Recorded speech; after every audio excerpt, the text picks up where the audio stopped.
എവിടുന്ന സ്ത്രീ നിങ്ങളുടെ ഓട്ടോ കയറിയത്? ബസ് സ്റ്റാൻഡിനടുത്ത് നിന്ന്. അപ്പൊ എത്ര മണിയേക്കണം? 7-7:30. അവരെ പറ്റി നിങ്ങൾക്ക് അപ്പൊ സംശയം വല്ലതും തോന്നിയോ? ഇല്ല. പിന്നെ എപ്പോഴാ സംശയം തോന്നിയ? പത്രത്തിൽ ന്യൂസ് കണ്ടപ്പോഴാ. അങ്ങനെ സംശയം തോന്നാൻ കാരണം? ഒരു സ്ത്രീയാണ് സംശയിക്കുന്നതെന്ന് ഇതിലെഴുതി കണ്ടതുകൊണ്ട്. അതിന് അവരെ തന്നെ സംശയം തോന്നിയത്? അവരിറങ്ങിയത് ഹരീഷൻ സാറിന്റെ കോട്ടയിലേക്കുള്ള വഴി കഴിഞ്ഞൊരു വളവില. ആ സ്ഥലത്തെങ്ങും അതല്ലാതെ വേറെ വീടുകളൊന്നുമില്ല. അവരിറങ്ങിയ സ്ഥലത്തു നിന്നും ഈ കോട്ടയിലേക്ക് എന്ത് ദൂരം വരും? വളരെ അടുത്താ, ഏറിയാൽ 1 ഫർലാങ്. നിങ്ങൾ ആ കോട്ടയിൽ മുമ്പ് എപ്പോഴെങ്കിലും പോയിട്ടുണ്ടോ? ഉണ്ട്. എപ്പോ? പലപ്പോഴും. ആരെയും കൊണ്ട്? പലരെയും കൊണ്ടുപോയിട്ടുണ്ട്. അദ്ദേഹത്തെ പരിചയം ഉണ്ടായിരുന്നോ? എനിക്കറിയാമായിരുന്നു. ഇന്നലെ നിങ്ങളുടെ ഓട്ടോ കയറി ആ പരിസരത്ത് ഇറങ്ങിയ സ്ത്രീക്ക് എന്ത് പ്രായം വരും? ഞാൻ അന്നേരം അതത്ര ശ്രദ്ധിച്ചില്ല. എന്നാലും ചെറുപ്പക്കാരിയാ. എന്തായിരുന്നു വേഷം? സാരി. സാരിയുടെ കളർ ഓർമ്മയുണ്ടോ? ഒരുതരം ചാരനിറമായിരുന്നെന്നാ എന്റെ ഓർമ്മ. വീണ്ടും അവരെ കണ്ട തിരിച്ചറിയാൻ പറ്റുമോ? പ്രയാസമാണ്. അവരുടെ മുഖം എനിക്ക് ഓർമ്മയില്ല. ഇവിടെ കണ്ടിട്ടുള്ള സ്ത്രീയല്ല.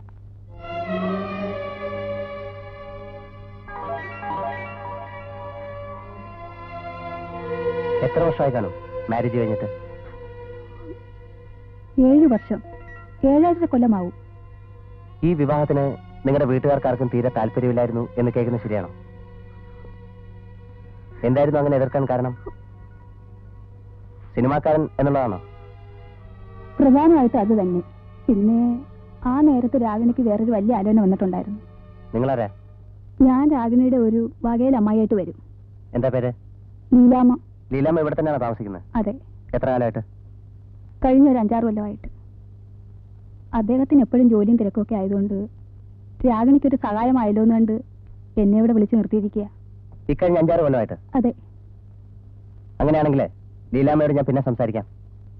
ഞാനിപ്പോ ഇവരോട് ചോദിക്കുന്ന ചോദ്യങ്ങൾക്കൊന്നും ലീലാമ്മ മറുപടി പറയണമെന്നില്ല. മനസ്സിലായോ? തൽക്കാലം ഇവിടെ ഇരിക്കൂ.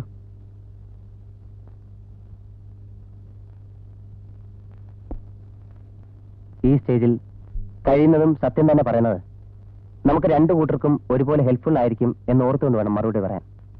അത് ഞാൻ പറയാതെ അറിയാമല്ലോ. നിങ്ങളുടെ മാരീഡ് ലൈഫ് എങ്ങനെയായിരുന്നു?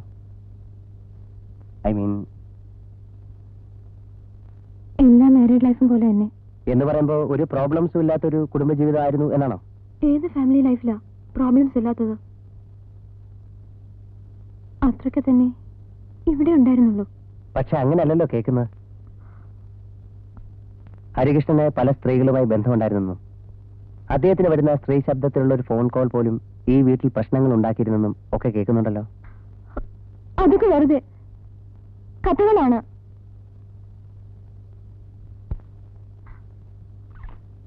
നിങ്ങൾ സാധാരണ എപ്പോഴും തൂവാല ഉപയോഗിക്കാറുണ്ടോ? അല്ല, ഞാൻ ചോദിച്ചത് അതൊരു ഹാബിറ്റാണോ? ഹാബിറ്റൊന്നും അല്ല. എങ്കിലും മിക്കപ്പോഴും പുറത്തു പോകുമ്പോൾ കയ്യിലൊരു കർച്ചീഫ് കാണും. എപ്പോഴും ഉണ്ടാവണമെന്നില്ല, ചിലപ്പോ എടുക്കും. ഈ കർച്ചീഫ് എന്ന് കാണട്ടെ. Just unfold it. സാധാരണ ഇതുമാതിരി കർച്ചീഫാണോ ഉപയോഗിക്കാറ്? എന്നൊന്നും ഇല്ല. ഈ കർച്ചീഫ് നിങ്ങളുടെ അല്ലേ? അല്ല. ഇത് കണ്ടിട്ടേ ഇല്ല? ഇല്ല.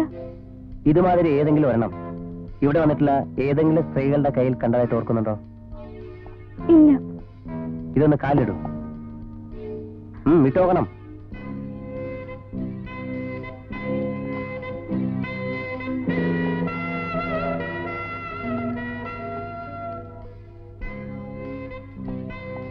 Thank you.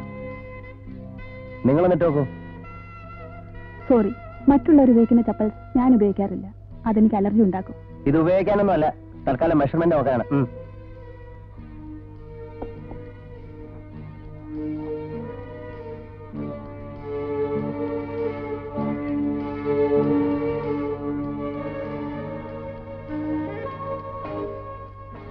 കൊല നടന്ന സ്ഥലത്തിനടുത്ത് നിന്ന് കിട്ടിയാണ് ഈ ചപ്പൽ.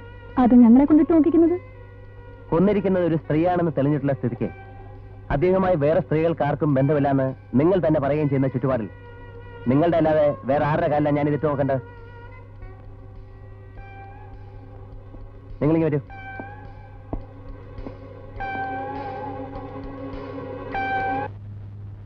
ഹരികൃഷ്ണൻ എപ്പോഴെങ്കിലും ഭാര്യയെ തല്ലുന്നത് നിങ്ങൾ കണ്ടിട്ടുണ്ടോ? അദ്ദേഹം അത്രക്കാരനായിരുന്നില്ല. വഴക്കും ബഹളവും? ഞാനൊന്നും കേട്ടിട്ടില്ല. പിന്നെ എല്ലാ വീട്ടിലും ഉള്ളതുപോലെ ചിലപ്പോ ചില ചില്ലറ പിണക്കവും കരച്ചിലും ഒക്കെ ഉണ്ടായി കാണും. കുട്ടികളില്ലായിരുന്നത് ഒരു പ്രോബ്ലം ആയി കാണില്ലേ? സാധാരണ അങ്ങനെ വരുമ്പോ എന്തോ എന്റെ അറിവിൽ ഇവിടെ അതൊരു പ്രോബ്ലം ആയിരുന്നിട്ടില്ല. കുട്ടികൾ ഉണ്ടായിരുന്നത് ആരുടെ തകരാറുണ്ടാണെന്ന് നിങ്ങൾക്കറിയില്ലേ? ഞാനത് ചോദിച്ചിട്ടില്ല. എന്നാലും അദ്ദേഹത്തിന്റെ തന്നെയാണെന്നാണ് ഞാൻ മനസ്സിലാക്കിയിട്ടുള്ളത്. രാഗിനിക്ക് പ്രോബ്ലംസ് ഒന്നും വരേണ്ട കാര്യമില്ല. ഞങ്ങളുടെ ഫാമിലിയിൽ വേറെ സ്ത്രീകൾക്കാർക്കും അങ്ങനെ ഒരു തകരാറില്ല. പുള്ളിയുടെ ഏറ്റവും അടുത്ത ഫ്രണ്ട്സ് ആരായിരുന്നു? അങ്ങനെ അടുത്ത കൂട്ടുകാരെന്ന് പറയാൻ അധികം ആരുമില്ല. ആരുമില്ലെന്ന് തന്നെ വേണമെങ്കിൽ പറയാം. പുള്ളിയായി പുള്ളിയുടെ ജോലിയായി എന്നൊരു മട്ടുകാരനായിരുന്നു. എന്നാലും ഒരാളെങ്കിലും ഉണ്ടാവാതിരിക്കോ എല്ലാ കാര്യങ്ങളും അറിയുന്ന, കാലങ്ങളായി പരിചയമുള്ള അങ്ങനെ ഒരു ഫ്രണ്ട് എല്ലാവർക്കും കാണുമല്ലോ. അതാരായിരിക്കും? മേനോൻ എന്ന് പറഞ്ഞ ഒരാളുണ്ടായിരുന്നു. അയാളായിരുന്നു അടുത്ത സ്നേഹിതൻ എന്ന് പറയാവുന്ന ഒരാള്. അങ്ങേര് സിനിമയില? അല്ല, അയാൾ ന്യൂ ഇന്ത്യ കെമിക്കൽസിലെ ഒരു ഓഫീസറാ. എവിടുന്ന് തുടങ്ങുന്നു എന്ന് ചോദിച്ചാൽ സ്കൂൾ മുതൽ അറിയാം. കോളേജിൽ ഒപ്പമായിരുന്നു. ഹരി ലിറ്ററേച്ചർ എടുത്തു, ഞാൻ കെമിസ്ട്രി ആയിരുന്നു. പുള്ളിയുടെ അച്ഛനും അമ്മയൊക്കെ ഇപ്പോഴും ഉണ്ടോ? അമ്മ എന്റെ അമ്മയായിരുന്നു അവന്റെ അമ്മ. കുഞ്ഞിലേ തന്നെ ഹരിക്ക് അമ്മയില്ലാതായതാ. അച്ഛനിപ്പോഴും ഉണ്ട് നാട്ടില്, വയസ്സായി. വേറെ ബ്രദേഴ്സും സിസ്റ്റേഴ്സും ഒക്കെ ആരുമില്ല. രാഗിണിയുമായിട്ടുള്ള വിവാഹം നടക്കുമ്പോഴൊക്കെ നിങ്ങൾ തമ്മിൽ നല്ല ടൈംസിലായിരുന്നല്ലോ. അതെ. എങ്ങനെയായിരുന്നു ആ വിവാഹം നടന്നത്? സത്യത്തിൽ ഞാൻ കൂടി ഇനിഷ്യേറ്റീവ് എടുത്തിട്ടാണ് ആ വിവാഹം നടന്നതെന്ന് വേണമെങ്കിൽ പറയാം. ആരാധികയായിട്ടാണ് രാഗിണി ഹരിയുടെ ജീവിതത്തിലേക്ക് കയറി വന്നത്. ആരാധന പിന്നീട് മറ്റൊരു തരം ബന്ധമായി. മറ്റു പെൺകുട്ടികളുമായി അടുപ്പമുണ്ടെന്ന് അറിഞ്ഞിട്ടും അവന്റെ ഭാര്യയാകാൻ വേണ്ടി ആ പെൺകുട്ടി വീട്ടുകാരുമായി ശരിക്കും പൊരുതിയിട്ടുണ്ട്. എനിക്കറിയാം. എന്നിട്ട് പിന്നീട് അത് പ്രശ്നമായി മാറിയല്ലോ. അത് പിന്നെ മാറാതിരിക്കുമോ? ഭാര്യയായി കഴിയുമ്പോഴല്ലേ പെൺപിള്ളേർ പോലും എന്താ ഭാര്യയുടെ സ്വഭാവം എന്നറിയുന്നത്. ഒടുവിലൊടുവിൽ ഫോണിലൂടെ ഒരു പെണ്ണിന്റെ ശബ്ദം കേട്ടാൽ പോലും അവര് തെറി പറയുമായിരുന്നു എന്നാണല്ലോ കേൾക്കുന്നത്. കുറേയൊക്കെ ശരിയാണ്. മുറുമുറുപ്പിൽ തുടങ്ങി പൊട്ടിത്തെറിൽ അവസാനിച്ച ഒരുതരം റിലേഷൻഷിപ്പ് ആയിരുന്നു അത്. ആദ്യമൊക്കെ അവർ തമ്മിലുള്ള വഴക്കിന്റെ ഡീറ്റെയിൽസ് രാഗിണി ഇവിടെ വന്ന് എന്നോടും ഇവളോടും പറയുമായിരുന്നു. ഞങ്ങൾക്ക് അതിൽ പലപ്പോഴും ഇടപെടേണ്ടിയും വന്നിട്ടുണ്ട്. പിന്നെ നിർത്തി. കഴിഞ്ഞ 1.5 കൊല്ലമായിട്ട് നിങ്ങൾ തമ്മിൽ അത്ര നല്ല റിലേഷൻഷിപ്പ് അല്ലായിരുന്നു എന്ന് കേട്ടല്ലോ. കേട്ടത് നേരാണ്. എന്താ തെറ്റാൻ കാരണം? കാരണം തുളസി എന്നൊരു സിനിമയെ പറ്റി കേട്ടിട്ടുണ്ടോ? പിന്നെ ഈയിടെ ഇതാ പിടി എന്ന് പറഞ്ഞ് കയറി വന്നൊരു സ്റ്റാറല്ലേ, ഏതൊരു നടന്റെ പേരുമായിട്ട് ബന്ധപ്പെട്ട് ഗോസിപ്പ് ഓളങ്ങളിൽ കിടന്ന് വിലസുന്ന പെണ്ണ്. അത് തന്നെ. അവളെ കണ്ടെത്തുന്നതും ഫിലിമിൽ ഇൻട്രൊഡ്യൂസ് ചെയ്യുന്നതും സ്റ്റാർ ആക്കുന്നതും എല്ലാം ഹരിയാണ്. വളരെ പൂർ ബാക്ക്ഗ്രൗണ്ടിൽ നിന്ന് പെൺകുട്ടിയായിരുന്നു തുളസി. പത്രക്കാർ അവളെയും ഹരീഷിനെയും കണക്ട് ചെയ്ത് അതുകൊണ്ട് എഴുതാൻ തുടങ്ങിയപ്പോൾ രാഗിണിക്ക് അതൊരു പ്രശ്നമായി. ഇവിടെ വരിക, ഇവളുടെ അടുത്ത് അതിനെപ്പറ്റി സംസാരിക്കുക, കരയുക, ഇതൊക്കെയാണ് പതിവായിരുന്നു. ഞങ്ങൾ എന്തെങ്കിലുമൊക്കെ പറഞ്ഞ് സമാധാനിപ്പിച്ചു വിടും. ഒരു ദിവസം തീരെ നനച്ചിരിക്കാതെ രാഗിണി ഇവിടെ കയറി വന്നു. അവൾ ആകെ ക്ഷോഭിച്ചിരുന്നു. കുട്ടി ഇപ്പൊ ആരാ ഇത് ഫോണിൽ വിളിച്ച് പറഞ്ഞത്? ആരാണെന്ന് പറഞ്ഞില്ല. ഒരു അനോണിമസ് കാളിന്റെ പേരിൽ. അനോണിമസോ ജെനുവിനോ എന്നുള്ളതല്ല, എനിക്കത് നേരാണോ എന്ന് അറിയണം. അവളുടെ വീട് അറിയായിരുന്നെങ്കിൽ ഞാൻ നിങ്ങളെ ബുദ്ധിമുട്ടിക്കാൻ വരില്ലായിരുന്നു, നേരെ പോയേനെ. എന്താ പറയുക? രാഗിണി ഒരു കാര്യം ചെയ്യും, ഇവിടെ ഇരിക്കൂ. ഞാൻ പോയി ഹരി അവിടെ ഉണ്ടോ നോക്കിയിട്ട് വരാം. അതുപോരാ, നിങ്ങൾ ഫ്രണ്ട്സ് ആണ്. എന്നെ സമാധാനിപ്പിക്കാൻ വേണ്ടിട്ട് ഉണ്ടെങ്കിലും ഇല്ലെന്നേ പറയൂ. ആരെങ്കിലും അറിഞ്ഞാൽ മോശമാവില്ലേ രാഗിണി? അതുകൊണ്ട് തന്നെയാണ് മറ്റാരോടെങ്കിലും ചോദിച്ചു വഷളാക്കാതെ നേരെ ഇങ്ങോട്ട് പോകുന്നത്. നിങ്ങൾ എന്റെ ഒപ്പം വന്ന് അവളുടെ വീട് കാണിച്ചു തരുന്നുണ്ടോ? ഇല്ലെങ്കിലും ഞാൻ പോവും. ഈ പറഞ്ഞ പോലെ വേറെ ആരെങ്കിലും വിളിച്ച് കാര്യം പറയേണ്ടി വരും. അതേതായാലും വേണ്ട, നിങ്ങൾ എന്നെ ഒപ്പം പോകൂ. ഞാൻ വരാം.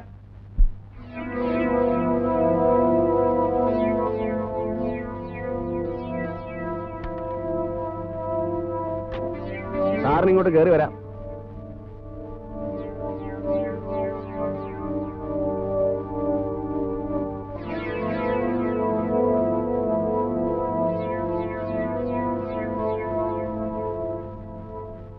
എവിടേക്കെങ്കിലും വിളിച്ചോണ്ട് പോകാൻ കാറുമായി കാത്തു നിൽക്കുന്നെങ്കിൽ ഇനി വഴിക്കേണ്ട. എനിക്കിതൊന്ന് നേരിട്ട് കണ്ടാൽ മാത്രം മതിയായിരുന്നു. സ്റ്റാർ ആവാൻ നിൽക്കുന്നു. ഇതുപോലെ 4 ഡയറക്ടർമാരുണ്ടെങ്കിൽ ഏത് തേവിടിശിക്ക് സ്റ്റാർ ആവാം. ചുമ്മാ അല്ല പത്രക്കാരൻ നിന്നെ പറ്റി പറയുന്നത്. അതിന് കൂട്ടു നിൽക്കാൻ ഒരു തള്ളേ വേണ്ടാത്തത് പറയരുത്. അമ്മയിന്ന് മിണ്ടാൻ നിൽക്കുന്നുണ്ടോ? എന്താണ് പറഞ്ഞത്? ആവശ്യമില്ല സീൻ ഉണ്ടാക്കാതെ. ആവശ്യമില്ലാതെയോ? ഇതിന് ഞാൻ മിണ്ടില്ലെങ്കിൽ പിന്നെ ഏതായി ആവശ്യമുള്ളത്? ആ കുട്ടി എന്റെ പടത്തിൽ വർക്ക് ചെയ്തുകൊണ്ടിരിക്കുന്ന ഒരു ആർട്ടിസ്റ്റാണ്. എനിക്ക് അവളോട് പലതും ഡിസ്കസ് ചെയ്യാനുണ്ടാവും. ആയിക്കോളൂ, പക്ഷേ പട്ടപ്പകൽ 4 പേര് അറിയ തന്നെ വേണം നിങ്ങളുടെ ഡിസ്കഷൻ. ഇവളുമാർക്കോ നാണോ മാനോ ഇല്ല. എന്തിനും തയ്യാറായി ഇറങ്ങിയിരിക്കുക. നിങ്ങൾ 4 പേര് അറിയുമെന്ന് പോലും ഒന്ന് ഓർക്കാതെ.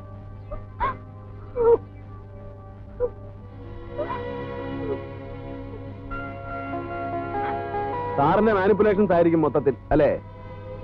ഉപദേശിച്ച് കുടുംബം കലക്കാനുള്ള അറ്റംപ്റ്റ് ആയിരുന്നു എന്ന് ഇപ്പോഴാ അവിടെ കിട്ടിയത്. എനിക്ക് നിങ്ങളുടെ കുടുംബം കലക്കിയിട്ടൊന്നും കിട്ടാനില്ല. ഉണ്ടാവണമല്ലോ. ഭർത്താവിന് അങ്ങനെ ആവാമെങ്കിൽ എനിക്ക് ഇങ്ങനെയും ആവാം എന്നൊരു ഭാര്യയ്ക്ക് തോന്നാൻ വളരെ എളുപ്പമാണല്ലോ. ഹരി, അനാവശ്യം പറയരുത്. മിണ്ടരുതാ പട്ടി. നിന്നെ എനിക്ക് മനസ്സിലായില്ലെന്ന് കരുതിയോ? എന്നെ അങ്ങ് മറ്റേ ലിസ്റ്റിൽ എസ്റ്റാബ്ലിഷ് ചെയ്ത് കഴിഞ്ഞാൽ പിന്നെ നിനക്ക് ഇവളുടെ മുമ്പ് നല്ലവനാവാമല്ലോ. ഒരു ഫിലിം മേക്കർക്ക് അയാളുടെ തൊഴിലുമായി ബന്ധപ്പെട്ട് ഒരുപാട് പേരെ മീറ്റേണ്ടി വരും. അതിലാണും പെണ്ണും ഉണ്ടാവും. അതിന്റെ എല്ലാം പിന്നാലെ മാസം വന്നിട്ട് വീട്ടിലെ സ്വൈര്യം കെട്ടാൻ ശ്രമിച്ചാലുണ്ടല്ലോ, അടുത്തിനെ കഴുത്തിയാൻ തിരിച്ചോളെ. നീ അത് പോയിക്കോളൂ.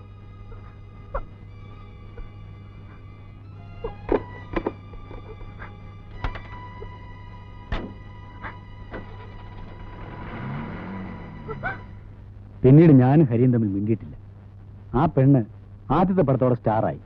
ഹരി വാശിക്കെടുത്ത അടുത്ത പടത്തോടെ സൂപ്പർ സ്റ്റാറും. പക്ഷെ പിന്നീട് അവർ തമ്മിൽ തെറ്റി. ഞാനൊരു സ്ത്രീയെ സംശയിക്കുന്നുണ്ട്. പക്ഷെ അത് രാഗിണിയാണ്. രാഗിണിയെ പോലെ ഒരു പെൺകുട്ടിക്ക് ഒറ്റയ്ക്ക് ഹരികൃഷ്ണനെ പോലൊരു പുരുഷനെ അങ്ങനെ കൊലപ്പെടുത്താൻ കഴിയുമെന്ന് എനിക്ക് തോന്നലില്ല. സഹായത്തിന് ഒപ്പം ആരെങ്കിലും ഒരാൾ കൂടി വേണം. ഒന്നുകിൽ വേറൊരു സ്ത്രീയോ, അതല്ലെങ്കിൽ അതിനേക്കാൾ പ്രോബബിൾ ആയിട്ട് വേറൊരു പുരുഷനോ. രാഗിണിക്ക് ഈ മർഡറിൽ പങ്കുണ്ടെന്ന് തെളിഞ്ഞാൽ രാഗിണിയുമായി ഏറ്റവും അടുത്ത് സഹകരിച്ചിട്ടുള്ള ഫാമിലി എന്ന നിലയ്ക്ക് എനിക്ക് നിങ്ങളുടെ ഈ ഫാമിലിയെയും, എന്തിനാ വളച്ചിരിച്ച് പറയുന്നത്, നിങ്ങളെ തന്നെയും സംശയിക്കേണ്ടി വരും. வணக்கம் சார். மேனேஜர் வெளியிலே போயிருக்கு. டேட் விஷயம் ஏதாவது சொல்லணும்னா அவர் வந்தா தான் தெரியும். துளசி இல்ல இருக்கு. எங்க இருக்கு? உள்ள இருக்கு. மேக்கப் போட்டுட்டே இருக்கு. നിങ്ങൾ മലയാളികളല്ലേ? ആമാ. പിന്നെന്താ മലയാളം പറയാത്ത? ഫീൽഡിൽ പഴകുന്നവർ അധികവും തമിഴന്മാരും തെലുങ്കന്മാരും ഒക്കെ ആയതുകൊണ്ട് എപ്പോഴും തമിഴ് താൻ വരും. തുളസി എനിക്കൊന്ന് കാണണമല്ലോ. ഇപ്പൊ മുടിയാതെ സാർ. അങ്ക സെറ്റിലെ ഡയറക്ടർ കൂടെ വെയിറ്റ് പണിയിട്ടിരിക്കുന്നു. ശീഘ്രമാ മേക്കപ്പ് പോട്ട് അങ്ങ് ചെല്ലാൻ തുടങ്ങുക അവള്. ഇന്നലെ വരുമ്പോ വെളുപ്പിന് 2 മണി. ഡേറ്റ് വിഷയം ഈ വർഷം ഡേറ്റേ കിടയാതെ. ഇത് ഡേറ്റ് വിഷയമൊന്നല്ല. ഞാനവരെ ഒരു കൊലക്കേസുമായി ബന്ധപ്പെട്ട് ക്വസ്റ്റ്യൻ ചെയ്യാമെന്ന പോലീസ് ഓഫീസറാണ്. വിളിക്കാവരെ ഇങ്ങോട്ട്. ഹരികൃഷ്ണ സാറിന്റെ? അത് തന്നെ സാർ. ഇപ്പൊ അവളെ വിളിച്ച് ചോദ്യം ചെയ്താ അവളുടെ മൂടേ പോയിടും. ഷൂട്ടിംഗും ക്യാൻസൽ ആവും. സായങ്കാലം വന്നാ നിമ്മതിയാ. സായങ്കാലം വെറുതെ വൈകുന്നേരം വരാനൊന്നും നേരമില്ല. നിങ്ങളെ കുട്ടിയെ കൊണ്ട് വിളിക്കേ. മേക്കപ്പിൽ ഇരിക്കുകയാണ്. അത് സാരമില്ല.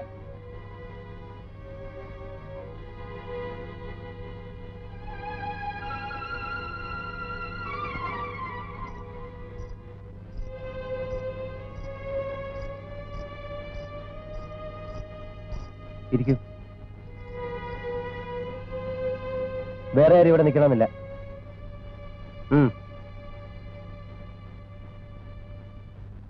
സാർ, ഞാൻ ഒന്നും അറിഞ്ഞതല്ല സാർ. പത്രക്കാർ വെറുതെ അതും ഇതുമൊക്കെ എഴുതി വിടുന്നതല്ലാതെ ഞാൻ ഇക്കാര്യത്തിൽ തീർത്തും ഇന്നസെന്റ് ആണ് സാർ. നിങ്ങൾ ഈയിടെ ഏതൊരുത്തനെ കാശും കൊടുത്ത് പറഞ്ഞു കേട്ടോ ഹരികൃഷ്ണന്റെ സെറ്റിൽ പോയി അലമ്പുണ്ടാക്കാൻ? ഫോണിൽ വിളിച്ച് അയാളുടെ ഭാര്യയെ ഭീഷണിപ്പെടുത്തിയെന്ന് കേട്ട നേരാണോ? ഭീഷണിപ്പെടുത്തി? ഒന്നുകിൽ നിങ്ങൾ അല്ലെങ്കിൽ അയാൾ, രണ്ടുപേരിൽ ആരെങ്കിലും ഒരാളെ അടുത്ത കൊല്ലം ഫീൽഡിൽ ഉണ്ടാവുള്ളൂ എന്നേതെങ്കിലും സെറ്റിൽ ഇരുന്ന് പറഞ്ഞായിരുന്നോ? ഹരികൃഷ്ണൻ കൊല്ലപ്പെട്ട വിവരം ആരാ നിങ്ങളോട് പറഞ്ഞേ? ആരോ? അവനേക്കാ സത്യം മാറി. ഇല്ലെങ്കിൽ ഞാൻ ഇപ്പൊ നേരെ തൂക്ക സ്റ്റേഷനിലേക്ക്. പിന്നെ ഇന്നത്തെ ഷൂട്ടിംഗ് എവിടെ ആയിരിക്കും? അയ്യോ സാർ, പ്ലീസ്. ഞാനൊന്നും അറിഞ്ഞതില്ല. ഞങ്ങൾ തമ്മില് അവസാനം നല്ല ടേംസിലല്ലായിരുന്നു. അതല്ലാതെ ഈ കേസുമായിട്ട് ദൈവസത്യമായിട്ട് എനിക്ക് യാതൊരു ബന്ധവുമില്ല. ഈ മർഡർ നടന്ന ദിവസം, അതായത് ജനുവരി 18-ാം തീയതി നിങ്ങളോടായിരുന്നു? ഷൂട്ടിങ്ങിലായിരുന്നു. എവിടെ? ഇവിടെ മദ്രാസിലോ? ഇവിടെ തന്നെ. 17-ാം തീയതി ഞാൻ മദ്രാസിൽ നിന്ന് വന്നത്. അന്ന് ഏത് പടത്തിന്റെ ഷൂട്ടിംഗ് ആയിരുന്നു? KR മൂവീസിന്റെ പടം. സൂര്യപ്രകാശ് ഡയറക്ടർ. എന്താ പടത്തിന്റെ പേര്? ഒരുമിച്ച ദുഃഖത്തിൽ പങ്കുചേരാൻ. അന്ന് എവിടെയായിരുന്നു കളി? ബീച്ചില് ഡൂവറ്റ് എടുക്കായിരുന്നു. 6 മണിക്ക് തുടങ്ങി രാത്രി 2 മണി വരെ ഷൂട്ടിംഗ് ആയിരുന്നു. 2 മണിക്ക് വന്നു കിടന്ന് ഉറങ്ങി. പിന്നെ കാലത്ത് 9 മണിക്ക് അമ്മ വന്ന് വിളിച്ചു നിർത്തി കാര്യം പറയുമ്പോഴാ ഞാൻ ആ വിവരം അറിയുന്നത്. ഉറങ്ങാൻ പോണതിന് മുമ്പ് സ്ലീപ്പിംഗ് പിൽസ് അടിക്കുന്ന ശീലമുണ്ടോ?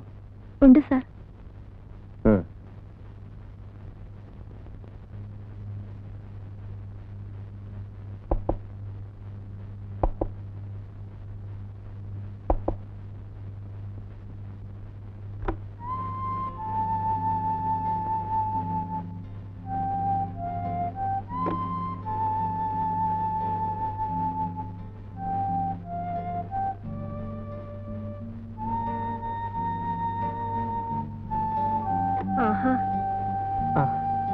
അനിലിനെ കുറച്ചു ദിവസം ആയില്ലോ ഈ വഴിക്ക് കണ്ടിട്ട്. ഞാനിങ്ങനെ ഒരു ടെസ്റ്റ് ഉണ്ടായിരുന്നു കമ്പ്യൂട്ടർ കോഴ്സിന്റെ. അതിന്റെ പ്രിപ്പറേഷനിലായിരുന്നുകൊണ്ട് ഇടയ്ക്ക് ശില്പ വിളിച്ചിരുന്നു. ഇരിക്കൂ. ശില്പ ഉറക്കമാണെന്നാ തോന്നുന്നത്. വിളിക്കാം.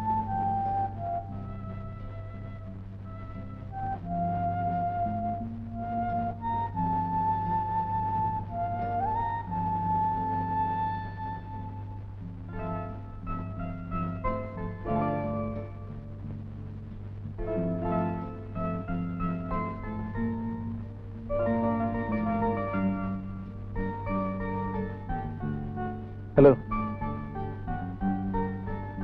ഫേവറേറ്റ് ഡയറക്ടർ തട്ടിപ്പോയതിന്റെ ദുഃഖാരണമായിട്ടാണോ പുള്ളിയുടെ പടങ്ങളുടെ ഒരു ഫെസ്റ്റിവൽ തന്നെ വെച്ചിരിക്കുന്നത്? അന്നത്തെ പണക്കം ഇപ്പോഴും മാറിയില്ലേ? നമുക്കൊന്ന് കറങ്ങിയിട്ട് വരാം. ഞാൻ ആ ലൈബ്രറി പോയിരിക്കാം. കുട്ടി അങ്ങ് പോകുന്നേരെ. ഓ, ഇപ്പൊ ഇവിടുന്ന് ഇറങ്ങിയിട്ട്? അത് സാരമില്ല, വരൂന്നേ പ്ലീസ്. അതിനിപ്പോ സാറ് വരുമല്ലോ. ഏത് സാറ്? Tuition sir. എപ്പോ? ഇപ്പൊ വരും. കറക്റ്റ് 12 മണിക്ക് പുള്ളി എത്തും. 2-3 മിനിറ്റ് ഉണ്ടല്ലോ, നമുക്ക് അതിനു മുമ്പായിട്ട് മുങ്ങാം. അതിന് പുള്ളി ഇപ്പൊ എത്തുന്നേ. സാറിന്റെ വരവും പോക്കും നോക്കിയിട്ടാ അമ്മ മിക്കപ്പോഴും ഇവിടെ ക്ലോക്ക് കറക്റ്റ് ചെയ്യുന്നത്. നമുക്ക് വരാം. കണ്ടില്ലെങ്കിൽ സാറിന് പൊയ്ക്കൊള്ളുന്നേ. അയ്യോ, ട്യൂഷൻ, അതും മാത്സിന്റെയാ. എനിക്ക് ഒരു പിടിയില്ലാത്ത സബ്ജക്റ്റാ. കണക്കൊക്കെ ഞാൻ പറഞ്ഞുതരാം.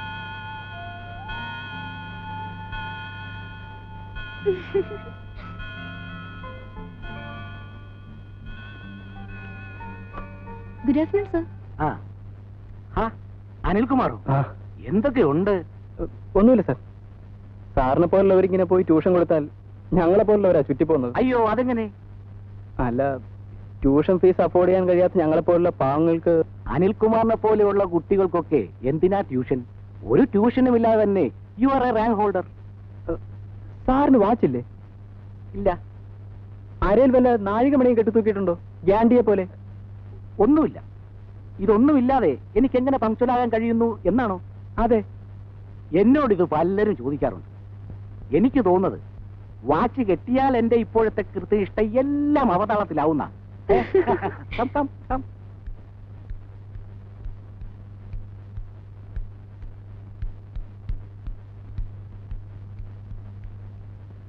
വാച്ച് കെട്ടിയ ടൈം ടേബിൾ തെറ്റുമെന്നുണ്ടെങ്കിൽ ഞാൻ ഒരു റോളക്സ് വാച്ച് വാങ്ങിച്ചു തരാം.